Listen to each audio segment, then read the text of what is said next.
नमस्कार दोस्तों, आज अपन हॉर्टिकल्चर का नेक्स्ट हैं का नाम है मौसम और उससे बचाव के उपाय। अपना टॉपिक शुरू करने से पहले दो लाइंस में आपको कहना चाहूँगा जो कि आपका हमेशा हौसला बुलंद, आपको पढ़ने के जोश, एक जुनून आपको देगी कि लक्ष्य तो एक होता है पर रास्ते अनेक होते हैं। लक्ष्य तो एक होता है पर रास्ते अनेक होते हैं। अगर दोस्तों कभी कोई रास्ता बंद हो जाए तो रास्ता चेंज करें, रास्ता दूसरा पकड़ें आप, लक्ष्य कभी भी चेंज ना करें। ठीक है, अपना रास्ता चेंज कर सकते हैं, रास्ते को परिवर्तित कर, लक्ष्य को नहीं करना है। लक्ष्य अपने को कभी नहीं बदलना है। अपना लक्ष्य जो है वही रहना चाहिए कि मेरे को ये उस लक्ष्य तक पहुंचना है तो पहुंच। अगर आपका लक्ष्य वही रहा तो निश्चित रूप से आप उस लक्ष्य तक पहुंचेंगे। और अगर आपने लक्ष्य ही परिवर्तित कर दिया तो आप जीवन में कहीं, ठीक है। जैसे एक एग्जांपल देता हूं मैं आपको कि जाना है, जैसे आपको मुंबई जाना है और मुंबई जाने के लिए अगर आप निकले हैं तो अगर आपने मान लो कोई ट्रेन बंद है तो आपने बस वाला रूट ले लिया, बस वाले रूट से आप वहाँ पहुँच जाएंगे। परंतु आपने सोचा कि भाई ट्रेन बंद हो गई, अब तो यार मैं वहाँ जाऊँगा कैसे, अब तो मेरे को मुंबई नहीं जाके मेरे को दिल्ली जाना है। तो यार तो फिर मुंबई कैसे पहुँचोगे? आपको मुंबई जाना था तो मुंबई जाना चाहिए, अगर दिल्ली जाना था तो दिल्ली जाना चाहिए। तभी आप मतलब उसको जाने के रास्ते चेंज कर सकते हो आप, परंतु कभी भी ये ध्यान रखना है कि अपने को मंजिल चेंज नहीं करनी है, लक्ष्य आपका चेंज नहीं करना है। तो आइए दोस्तों शुरुआत करते हैं इसी के साथ अपने टॉपिक की। प्रतिकूल मौसम क्या होता है? सबसे पहली बात तो यह है कि प्रतिकूल मौसम क्या है। प्रतिकूल मौसम का मतलब आप खुद के ऊपर, अपने ऊपर लेके देखें तो आपको समझ में आ जाएगा क्लियरली कि भाई प्रतिकूल होता क्या है। आप छोटे थे तब से ही आपको पढ़ने के लिए प्रेशराइज किया जाता रहा है। मतलब आप स्कूल जाना नहीं चाहते थे, आपको ज़बरदस्ती भेजा जाता था। अब स्कूल में आपके लिए आपको ये लगता था कि प्रतिकूल मौसम है। कैसे है प्रतिकूल मौसम? कि भाई पढ़ते नहीं थे तो जूत पढ़ते थे ना, सबके पढ़ते थे। तो इस वजह से क्या है कि अपने लिए वो प्रतिकूल मौसम था, मतलब स्कूल में जाना अपने लिए फेवरेबल नहीं था, है ना। तो वैसा ही पौधों के साथ होता है कि पौधों के लिए जो फेवरेबल कंडीशंस होती है जिसमें वो अच्छी वृद्धि कर सके, ठीक है, तो वो तो हो गया अनुकूल मौसम। और ऐसा मौसम जिसमें वो अपनी वृद्धि प्रॉपर नहीं कर सके, मतलब अपनी वृद्धि अच्छे से नहीं कर सके, ऐसे मौसम के अंदर अगर उनको लगा दिया जाए या फिर ऐसा मौसम उनके हो आसपास, तो जो है वो अच्छी वृद्धि नहीं कर पाएंगे, अच्छा उत्पादन नहीं दे पाएंगे और जो वो स्वस्थ भी नहीं रह पाएंगे। ठीक है, इसलिए जो है पौधों की अच्छी वृद्धि, अच्छे विकास के लिए उनके लिए अनुकूल मौसम होना आवश्यक होता है। तो प्रतिकूल का मतलब जो अपने को अच्छा नहीं लगता हो, ठीक है। अब वो स्कूल जाना आपके लिए प्रतिकूल नहीं था, एक्चुअल में तो वो आपके लिए फायदेमंद था, तभी आप जीवन में आगे बढ़े हैं, कुछ सीख पाए हैं। बाकी पौधों के लिए क्या होता है कि प्रतिकूल मौसम होता है वो नुकसानदायक ही होता है ना। जो पौधों के लिए प्रतिकूल मौसम है वो उनके लिए नुकसानदायक बहुत ज़्यादा है। आपके लिए वो अनुकूल था, आपको लगता था कि प्रतिकूल है ना। स्कूल में जाना आपको प्रतिकूल लगता था परंतु वो आपके अनुकूल था, इसलिए आपको उससे फायदा हुआ, नुकसान नहीं हुआ। ठीक है, और पौधों के लिए जो अनफेवरेबल एनवायरमेंटल कंडीशंस है, मतलब प्रतिकूल मौसम है, वो उनके लिए बहुत ज़्यादा नुकसानदायक होता है। उनसे उनकी वृद्धि नहीं हो सकती, उनमें अच्छा फलन नहीं हो पाता है। ठीक है, तो अब अपन बात करते हैं कि अफलन जो ये अपने प्रतिकूल मौसम है उनकी जो है कौन कौन सी मतलब कंडीशंस है, कौन कौन से प्रतिकूल मौसम पौधों के लिए होते हैं। ठीक है, तो पहला अपना आता है पाला या तुषार। पाला या तुषार, जिसको अपन इंग्लिश में बोलते हैं फ्रॉस्ट। क्या बोलते हैं? फ्रॉस्ट। पाला या तुषार का मतलब होता है कि वायुमंडल का तापमान जब रात के समय 0 डिग्री सेंटीग्रेड से भी नीचे चला जाता है। वायुमंडल का तापमान जब 0 डिग्री सेंटीग्रेड से भी नीचे चला जाता है और हवाएं जो है बिल्कुल रुक जाती है, ठीक है, तो उस समय जो है पौधे के अंदर उपस्थित जल, है ना, पौधे की कोशिकाओं में उपस्थित जल जमने लगता है और बाहर जितनी भी वनस्पति होती है, पौधे, पेड़ पौधे होते हैं, उनके ऊपर भी एक जो बर्फ की पतली परत अपने को दिखाई देती है। उस कंडीशंस को बोलते हैं अपन पाला पड़ना। मतलब 0 डिग्री सेंटीग्रेड से नीचे तापमान का जाना ही पाला पड़ना कहलाता है, या फ्रॉस्ट कहलाता है, या तुषार कहलाता है। ठीक है, ये बहुत ही इंपॉर्टेंट अपना प्रतिकूल मौसम है, इससे एक क्वेश्चन आने के पूरे चांसेस रहते हैं। ये जो मैं टॉपिक पढ़ा रहा हूँ ये मान के चले कि इसमें सबसे इम्पोर्टेंट टॉपिक इम्पोर्टेंट जो प्रतिकूल मौसम है वो भी यही है ना, फ्रॉस्ट या पाला। ठीक है, इसमें से आने के पूरे चांसेस हैं। कई बार क्वेश्चन आए हुए हैं, कैसे आए हुए हैं वो मैं आपको भी बताऊंगा। तो ये चीज़ तो आपको क्लियर हो गई कि भाई पाला कहते हैं किसका है, मतलब शाम के समय तो देखो पाला पड़ने के आसार अपने को पता कैसे चलेंगे कि भाई पाला पड़ने वाला है। देखो एक तो पक्षी जो है चहचहाना बिल्कुल बंद कर देते हैं, पक्षी अपने घोंसलों में घुस जाते हैं। ठीक है, इसके अलावा शाम के समय हवाएं बिल्कुल शांत हो जाती है, हवाएं बिल्कुल रुक जाती है और शाम के समय ही तेज सर्दी पड़ने लग जाती है। ये पड़ता कब है, सर्दी के मौसम में। ठीक है, सिर्फ सर्दी के मौसम में पाला पड़ता है, तो शाम के समय ही अधिक तेज ठंड पड़ने लग जाती है, हवाएं शांत हो जाती है, पक्षी चहचहाना बंद कर देते हैं, अपने घोंसलों में चले जाते हैं। तो उस कंडीशन में अपने को महसूस हो जाना चाहिए कि अब पाला पड़ने वाला है। ठीक है, तो ये पाला पड़ने से पहले ही इसके बचाव के उपाय अपने को करने पड़ते हैं। अगर अपन ने पाला पड़ने के बाद कुछ करने की सोची तो फिर तो अपनी फसल चौपट हो जाती है, खराब हो जाती है। इसलिए अपने को पहले ही बचाव के उपाय करने हैं।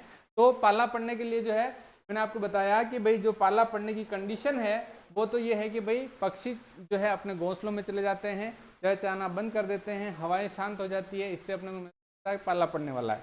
और अधिक शाम के समय ही अधिक ठंड पड़ती है और रात्रि के समय तापमान जो है 0 डिग्री सेंटीग्रेड से नीचे चला जाता है। अब नुकसान कैसे होता है पाला पड़ने से, तो नुकसान कैसे होता है कि पौधे जो होते हैं, पौधे की कोशिकाओं में क्या होता है, जल होता है। क्या होता है, जल होता है। पौधे की कोशिकाओं में जल भरा होता है, तो वो कोशिकाओं में उपस्थित जल बर्फ के रूप में परिवर्तित होने लगता है। ठीक है, तो जब बर्फ के रूप में वो परिवर्तित होगा तो आपको ये चीज पता होना चाहिए कि भाई बर्फ का आयतन पानी के आयतन से अधिक होता है। बर्फ का आयतन पानी के आयतन से अधिक होता है, इसलिए क्या होता है कि पानी को जितनी सी जगह चाहिए उससे ज्यादा जगह चाहिए होती है बर्फ को। ठीक है, तो जैसे ही वो बर्फ में जमेगा, पानी बर्फ के रूप में परिवर्तित होगा पौधे की कोशिकाओं में, तो वो फैलेगा। वो फैलेगा तो पौधे की कोशिकाएं तो एक लिमिटेड स्थिति में ही रहती है, वो मतलब ज्यादा फैल नहीं सकती है। ठीक है, अपना पेट थोड़ी है जो एक गिलास पानी ज्यादा पी लिया थोड़ा ज्यादा फैल जाएगा, ऐसे तो होता नहीं ना। पौधे की जो कैपेसिटी होती है वो लिमिटेड होती है,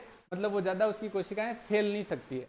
तो जैसे ही वो बर्फ के रूप में परिवर्तित हुआ तो वो कोशिका भित्ति फट जाएगी। क्या हो जाएगी, ब्रस्ट हो जाएगी, मतलब कोशिका भित्ति फट जाएगी और कोशिका भित्ति फटने से पौधे की मृत्यु हो जाती है, मतलब पौधा सूख जाता है। इस कंडीशंस को बोलते हैं पाला पड़ गया और पाले की वजह से ये नुकसान हो गया। ठीक है, तो इस तरीके से पौधों को ये नुकसान होता है।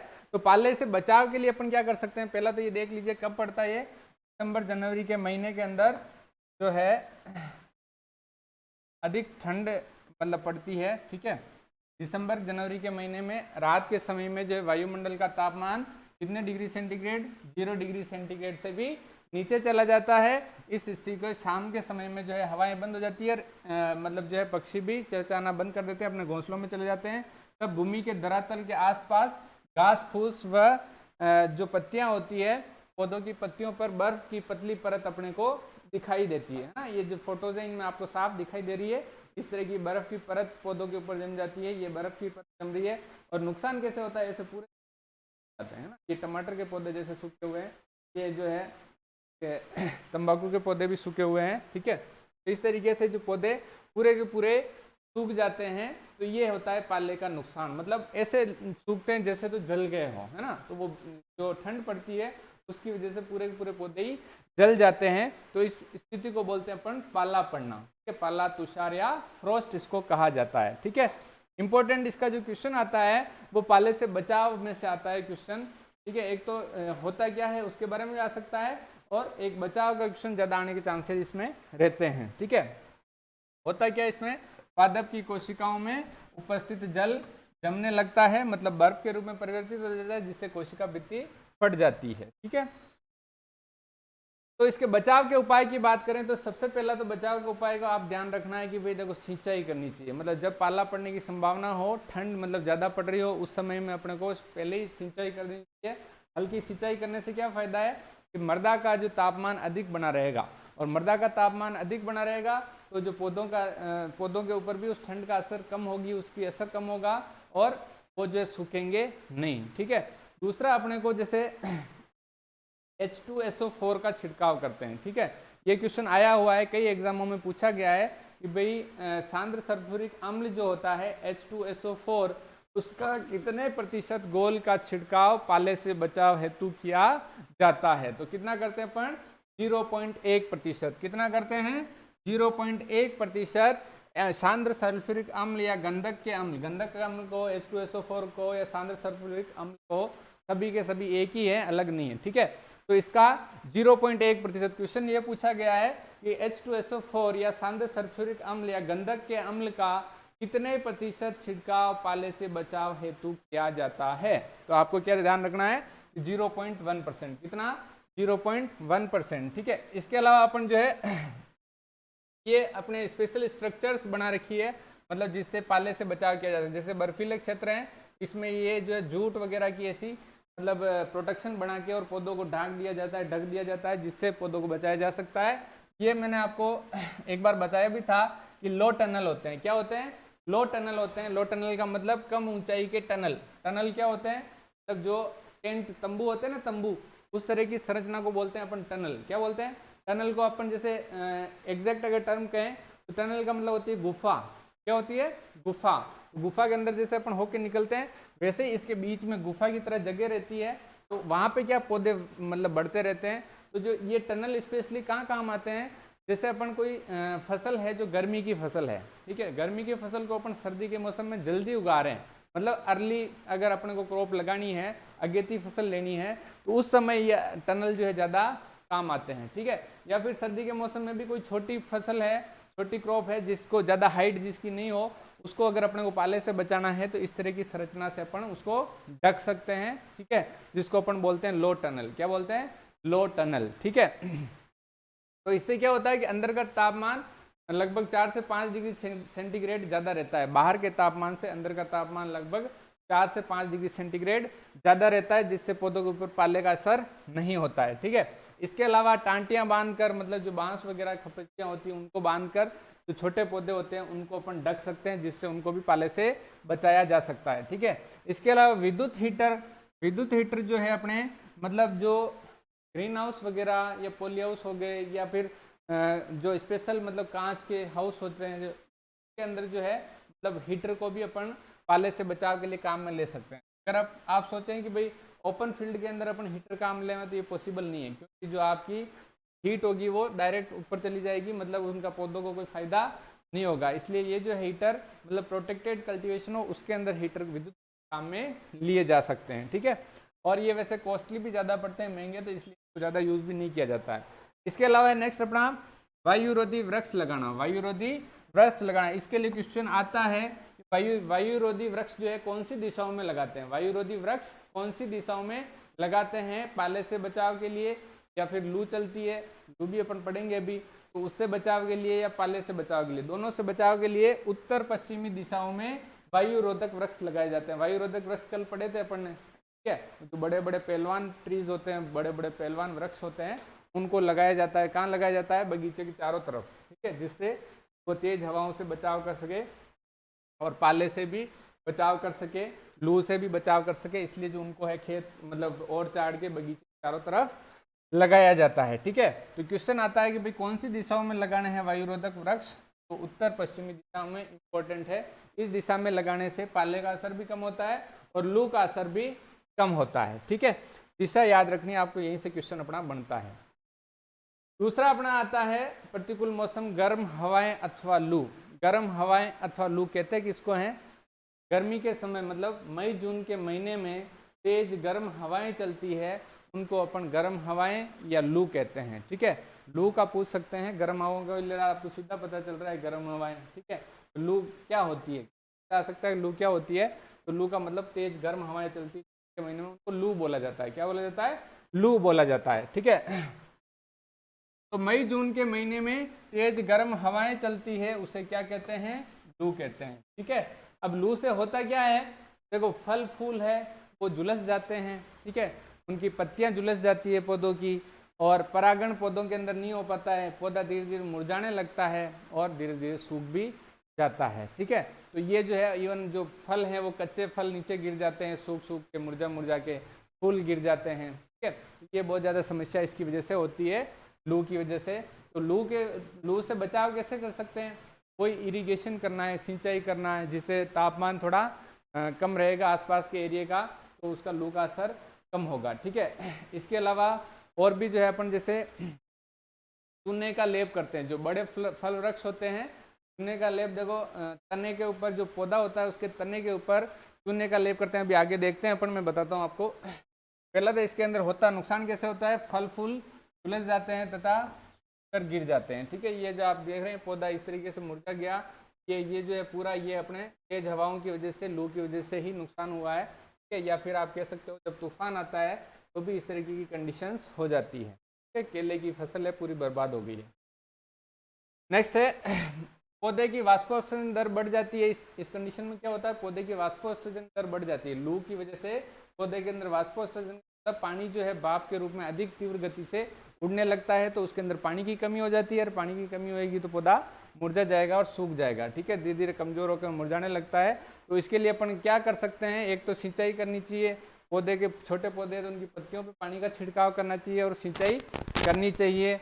इसके अलावा बड़े फल वृक्ष हैं, ये तो जो है बड़े फल वृक्षों के लिए ये विधि है, केवल छोटी क्रॉप्स के लिए उपयुक्त नहीं है। मतलब जैसे अपने एग्रोनॉमी सस्य विज्ञान की फसलें होती है, ज्वार बाजरा मक्की गेहूँ, है ना, उनमें अगर पाले से बचाना है तो ये आप कहीं ऐसे लेप करने मत चले जाना। ठीक है, ऐसे लेप उनमें नहीं करना है, उनमें लेप करने चले गए तो फिर लेप ही करते रहोगे खेत में, कभी घर पे नहीं आ पाओगे। ठीक, क्योंकि ये जो है बड़े फल वृक्ष होते हैं, इनके तो लिमिटेड गिनती के पौधे होते हैं। ठीक है, तो उनके ऊपर इस तरीके से चूने का लेप करते हैं। किसका लेप करते हैं, चूने का लेप करते हैं। और चूने का लेप तने पे क्यों करते हैं, क्योंकि चूना उष्मा का कुचालक होता है। क्या होता है, चूना उष्मा का कुचालक होता है। तो कुचालक होने की वजह से उष्मा मतलब गर्म हवा इसके टकराएगी, उसका असर अंदर तक नहीं होगा। ठीक है, इसलिए इस तरीके से चूने का लेप अपन बड़े फल वृक्षों पे करते हैं। ये भी इंपॉर्टेंट क्वेश्चन है, पूछा गया है कई एग्जामों में कि जो लू से बचाव के लिए किसका लेप किया जाता है तने के ऊपर, तो चूने का लेप किया जाता है। ठीक है, इसके अलावा टांटियां बांध सकते हैं, सिंचाई बताया मैंने आपको। वायुरोधी वृक्ष लगाने हैं, कौन सी दिशाओं में, उत्तर पश्चिमी दिशाओं में, याद रखना है। वायुरोधी वृक्ष हमेशा उत्तर पश्चिमी दिशाओं में लगाना आवश्यक होता है। बाकी तो आप चारों तरफ लगाओ, कोई दिक्कत नहीं है, परंतु उत्तर पश्चिमी दिशा में जरूर लगाने हैं। ठीक है, बड़े फल वृक्षों के ऊपर चूने के घोल का लेप करना चाहिए। नेक्स्ट देखते हैं अपन अतिवृष्टि। अतिवृष्टि का तो आपको सबको पता ही है कि अतिवृष्टि का मतलब इतनी ज़्यादा बरसात, मतलब एवरेज बरसात से ज़्यादा होना अतिवृष्टि के अंदर आता है। ठीक है, मतलब औसत वार्षिक वर्षा से अधिक वर्षा का होना अतिवृष्टि कहलाता है। ठीक है, तो अतिवृष्टि का मतलब बहुत ज़्यादा बारिश हो जाती है, और बहुत ज़्यादा बारिश जब होती है तो क्या होता है, नुकसान कैसे होता है, पौधे के जो फूलों के जो पराग कण होते हैं वो पानी में घुलकर बह जाते हैं। ठीक है, कीट व बीमारियों का प्रकोप पौधे के ऊपर अधिक होता है। क्यों होता है भाई, क्योंकि जो है फफूंद जनित जो बीमारियां हैं, मतलब कवक से होने वाली बीमारियां हैं, वो अधिक होने लगती है। क्योंकि कवक को जो है हाई ह्यूमिडिटी की आवश्यकता होती है, मतलब अधिक आर्द्रता की आवश्यकता होती है। तो अधिक आर्द्रता होने से पौधे के अंदर रोगों का प्रकोप बढ़ जाता है। ठीक है, तो इसलिए जो है अधिक वर्षा होने से रोगों का, पौधे के अंदर रोग अधिक लगते हैं, कीट बीमारियां अधिक लगने लग जाती है, और उसके परागकण घुलकर पानी के साथ बह जाते हैं। इसके अलावा पौधे के पास में अगर पानी भरा रहता है तो पीथियम स्पीसीज नामक कवक है, उसकी वजह से रोग हो जाते हैं, मतलब पौधे का तना सड़ के और नीचे पौधा गिर जाता है, उसको बोलते हैं डैम्पिंग ऑफ बीमारी। कौन सी बीमारी, डैम्पिंग ऑफ नामक बीमारी। तो पौधा जो है उसमें जमीन के पास से, जहाँ से जुड़ा होता है तना, वहां से गल के सड़ के और नीचे गिर जाता है। ठीक है, उसको बोलते हैं डैम्पिंग ऑफ। तो वो अपने जो अतिवृष्टि से उस तरीके का नुकसान भी अपने को हो सकता है। ठीक है,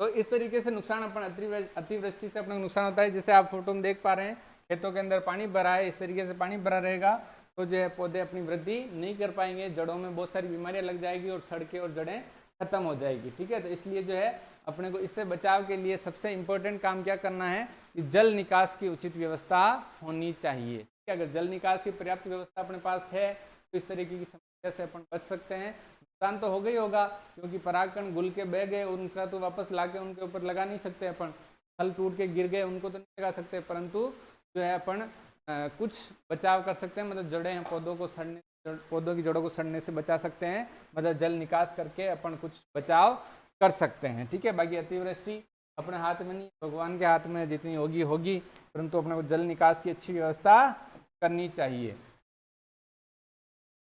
मैंने आपको बताया ज़्यादा बीमारियों से कीट और बीमारियों का प्रकोप अधिक होता है, कि बचाव के उपाय में जल निकास की उचित अपनी होनी चाहिए, इसके अलावा कोई ऑप्शन अपने पास नहीं होता है। ठीक है, नेक्स्ट बात करते हैं अपन अनावृष्टि। अनावृष्टि का मतलब होता है औसत वार्षिक वर्षा से वर्षा का कम होना या वर्षा का नहीं होना अनावृष्टि कहलाता है। ठीक है, वर्षा का औसत से कम होना। ठीक है, जैसे मान लो 100 mm हो रही है तो 50 mm 20 mm वर्षा हुई, ठीक है, तो अपन उसको कहेंगे लो रेनफॉल या फिर अनावृष्टि। ठीक है, अनावृष्टि मतलब वर्षा का कम होना या नहीं होना या औसत वर्षा से कम वर्षा का होना अनावृष्टि कहलाता है। परिभाषा आपको कोई पूछता है, ठीक है, अपन बात करते हैं कि भाई इसकी मतलब अनावृष्टि से क्या होता है। अनावृष्टि से क्या होगा भाई, पानी की कमी हो जाएगी, पौधों के लिए पानी की कमी होगी तो पौधे सूख जाएंगे, मुरझा जाएंगे।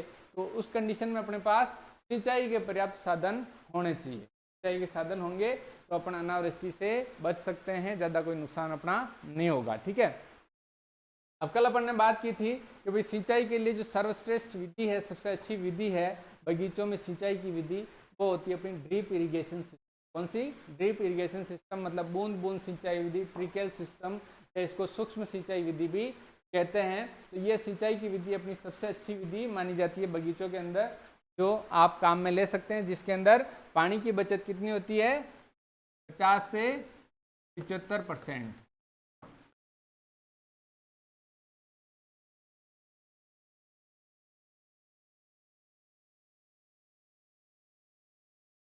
50 से 75% तो पानी की बचत होती है। और अगर वाटर यूज एफिशिएंसी की बात की जाए कि जल उपयोग दक्षता कितनी होती है, तो वो होती है 90 से 95%।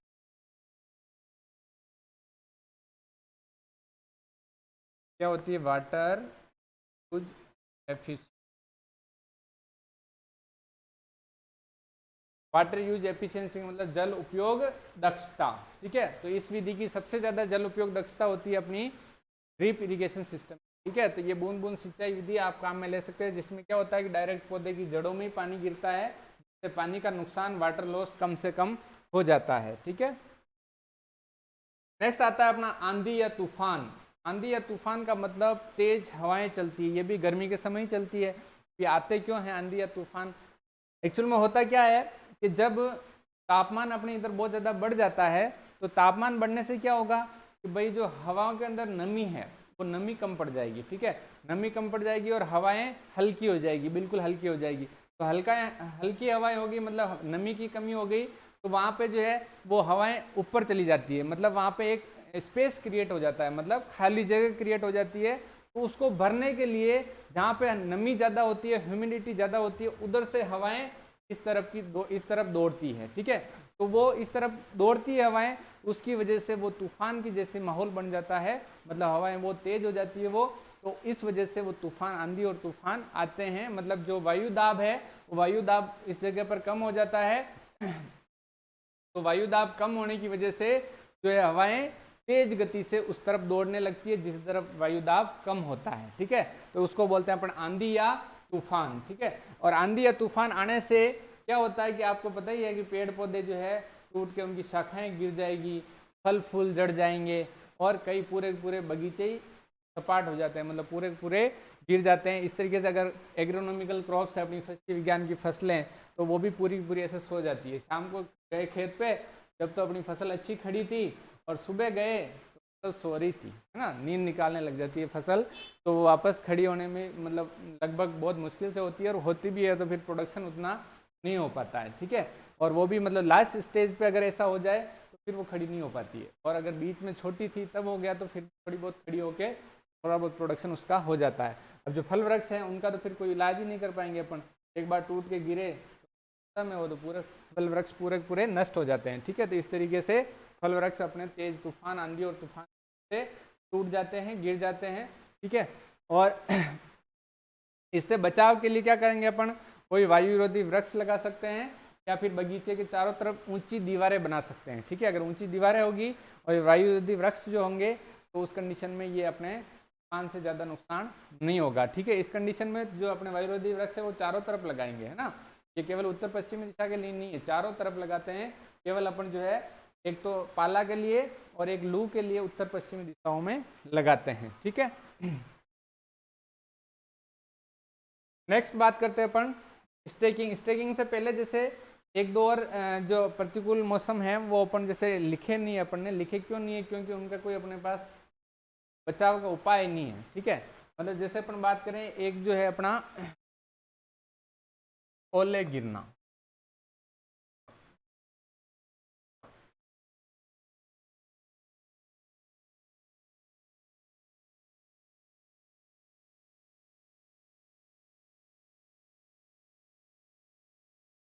ओले गिरना। ठीक है, ओले गिरना होता क्या है भाई? ओले गिरना का मतलब जब वायुमंडल में उपस्थित वाष्प जो जल होता है वो बर्फ के रूप में परिवर्तित हो जाता है और बर्फ के रूप में नीचे गिरता है जमीन के ऊपर गोलों के रूप में, छोटे छोटे टुकड़ों के रूप में, तो उसको बोलते हैं अपन जो है बर्फ गिरना या फिर ओले गिरना। ठीक है, ओले गिरना उसको अपन कहते हैं। तो ये जो होता है इसका उपाय क्या है? पौधों को कैसे बचाओगे? छतरी लेके खड़े रहोगे हैं? छतरी लेके खड़े रहने से ओले से बच जाओगे? नहीं बच सकते हैं ना। तो ओलों से कोई बचाव का उपाय नहीं है, कोई इलाज अपन नहीं कर सकते हैं, इसलिए अपन भले पढ़े या नहीं पढ़े कोई फर्क नहीं पड़ता है। ठीक है, ओले गिरेंगे वो गिरेंगे ही गिरेंगे, आप अगर चले गए तो आपका सर भी फूट सकता है। ठीक है, इसलिए ध्यान रखें कि ओले गिरने जो है वो प्रकृति का मतलब है, नियम है, मतलब गिरेंगे कहीं गिरते हैं, वो उसका इलाज नहीं है। ठीक है, इसके बाद में अपना आता है अब स्टेकिंग। स्टेकिंग का मतलब होता है कि सहारा देना। क्या होता है? सहारा देना। तो कुछ पौधे होते हैं जिनका तना बहुत कमजोर होता है। ठीक है, या फिर स्टार्टिंग के अंदर मान लें कि भाई ज़्यादातर पौधों का तना कमजोर ही होता है। ठीक है, जैसे फलदार वृक्ष होते हैं उनका भी तना कमजोर होता है, या फिर जैसे अपना टमाटर वगैरह की तो बेल होती है, ये हमेशा ही कमजोर ही रहती है, बड़ी हो जाती है तो भी कमजोर ही रहती है। ठीक है, तो इन पौधों को इसके पास में कोई भी लकड़ी का डंडा लगाकर उनको सहारा दिया जाता है, उसको कहते हैं अपन स्टेकिंग या सहारा देना। क्वेश्चन आ सकता है कि कमजोर पौधे के तने को सहारा देना क्या कहलाता है? ठीक है, तो आपको याद रखना है क्या कहलाता है? स्टेकिंग कहलाता है। क्या कहलाता है? स्टेकिंग कहलाता है, कमजोर पौधे के तनों को सहारा देना। ठीक है, स्टेकिंग कहलाता है। और ओले गिरना आपको समझ में आएगी? ओले गिरना क्या होता है? तो ओले गिरने से क्या हो जाता है? नुकसान हो जाता है, बहुत भारी नुकसान हो जाता है। ठीक है, पूरी की पूरी फसल चौपट हो जाती है। ठीक है, तो आज अपनी क्लास यहीं तक करेंगे अपन कंटिन्यू। नेक्स्ट जो टॉपिक है अपना अनफ्रूटफुलनेस, मतलब कि अफलन, बगीचे में अफलन की समस्याएं और उनका समाधान। ठीक है, ये अपन पढ़ने वाले हैं नेक्स्ट क्लास में। अपनी कल जो क्लास होगी उसमें अपन यही पढ़ेंगे और आज के लिए अपन यहीं तक पढ़ेंगे। अब आपसे मैं एक बात कहना चाहता हूँ कि भाई आप जो है मेहनत तो इतनी करें कि आपकी सफलता है वो एक दिन शोर मचा दे कि हाँ इस बंदे ने कुछ मेहनत की है। ठीक है, अगर ऐसी मेहनत करेंगे आप जीवन में तभी अच्छे सक्सेसफुल हो पाएंगे। अदरवाइज अगर आप सोचते हैं कि भाई थोड़ा बहुत पढ़ने से ही मेरा काम चल जाएगा या मैं गवर्नमेंट जॉब लग जाऊंगा, तो आजकल कंपटीशन बहुत ज़्यादा बढ़ गया है और थोड़ा बहुत पढ़ने से काम नहीं चलता है। अगर आपको सिलेक्शन लेना है तो पूरी दुनिया को भूल कर सिर्फ और सिर्फ आपके सामने आपका लक्ष्य होना चाहिए कि मेरे को ये करना है तो करना ही है, मेरे को ये करना है तो करना ही है, तो निश्चित रूप से आप उसमें सफल हो पाएंगे। बाकी मैंने आपको कई बार कहा है कि जीवन में आपको वो नहीं मिलता जो आपको चाहिए, जीवन में आपको वो नहीं मिलता जो आपको चाहिए, जीवन में आपको हमेशा वही मिलता है जो आपको किसी भी कीमत पर चाहिए ही चाहिए। ठीक है, तो धन्यवाद दोस्तों। आप सभी जो है ये वीडियो अगर आपको अच्छा लगा तो इसको ज़्यादा से ज़्यादा शेयर करें। हम जो है आपको पूरी की पूरी लाइव क्लासेस फ्री में देने वाले हैं। जो भी कोर्सेज हमारे यहाँ चलेंगे उसकी लाइव क्लासेस हमेशा फ्री रहेगी। इसके लिए आप हमारे यूट्यूब चैनल को अभी तक सब्सक्राइब नहीं किया है तो सब्सक्राइब करें और इस वीडियो को ज़्यादा से ज़्यादा शेयर करें, जिससे सभी बच्चों के पास ये अच्छी नॉलेज पहुँच सके, अच्छी वीडियो की जो नॉलेज ज्ञान है वो उनके पास पहुँच सके। और आपका हमारे साथ जुड़े रहने के लिए, हमारा साथ देने के लिए, हमारे चैनल को सब्सक्राइब करने और करवाने के लिए दिल की गहराइयों से आप सभी का बहुत बहुत धन्यवाद। जय भारत, जय हिंद। Thank you.